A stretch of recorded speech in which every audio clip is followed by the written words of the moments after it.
Good morning, Kaisu.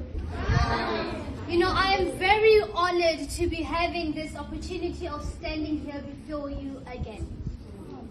Now, books are a way to connect us to someone's thoughts. To think that someone found a way to put their thoughts, their opinions with pen on a paper. They take us through a writer's imagination and what their views of the world are. So a book today that I will be relating to you is a book called Animal Farm, written by George Orwell. Now, ladies and gentlemen, Animal Farm is a political allegory, and by allegory I mean it is a moral story that tells us about a group of animals that rebel or go against their human farmer, and the human farmer was mistreating them and exploiting them.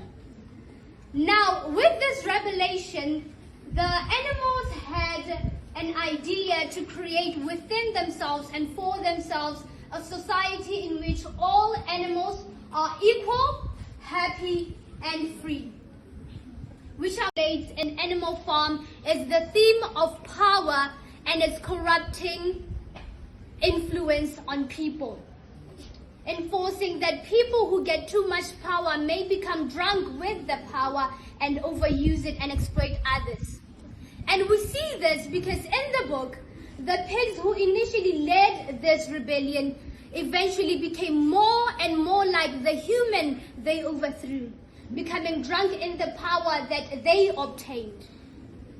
Now, this happening leads them to exploiting and controlling the other animals, which highlights in the book George Orwell's theme of totalitarianism and its dangers to society. Now, totalitarianism, ladies and gentlemen, is the overusing and the control of one person, overusing their power to control others and all they do. And you know something, one thing about this book is that Orwell made sure that all of these characters are not only memorable to us, but the characters are very much important in their very own way, and they all, each of them, symbolize people in society, and they symbolize a specific message. For example, we see Napoleon in the book. Now, Napoleon is the pig who later on took control of the farm. And Napoleon is used by George Orwell to symbolize power and its corrupting influence. And then there is another one, the second one, who is Boxer. Now, Boxer is a loyal and hard-working horse. Boxer represents the working class people who work hard to earn their living, who are mostly exploited by those in power. Now, you know something, not only the relevance of the book, but you then go on to look at George Orwell's writing style.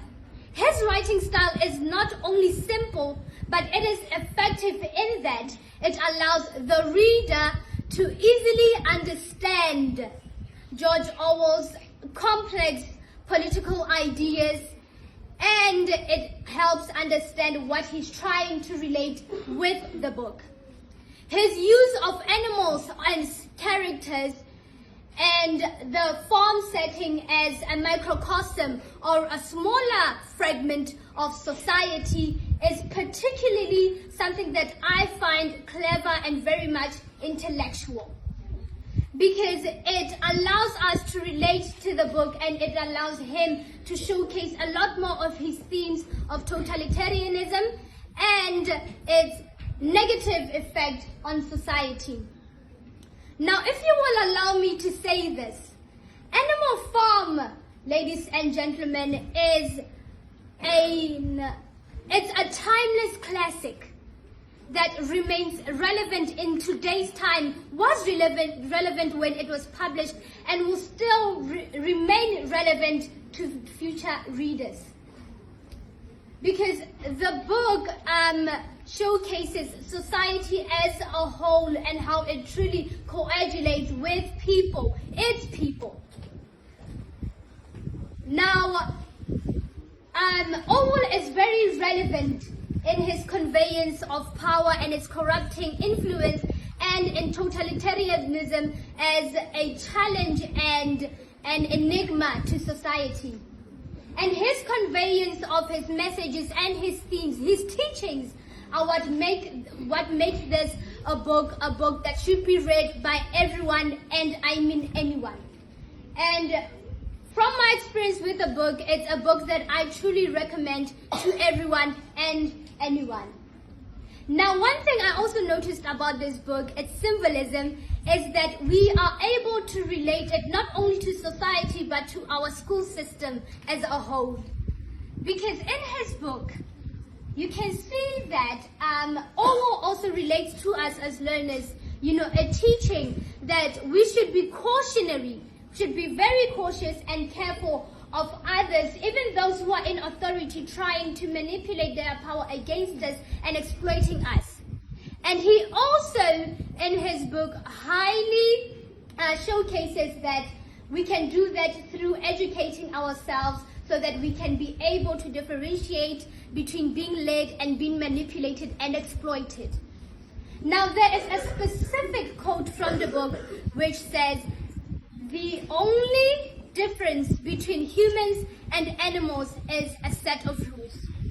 And it is something that I want to live with you today, because in this quote, George Orwell says all animals and everyone are all equal and should be treated as such.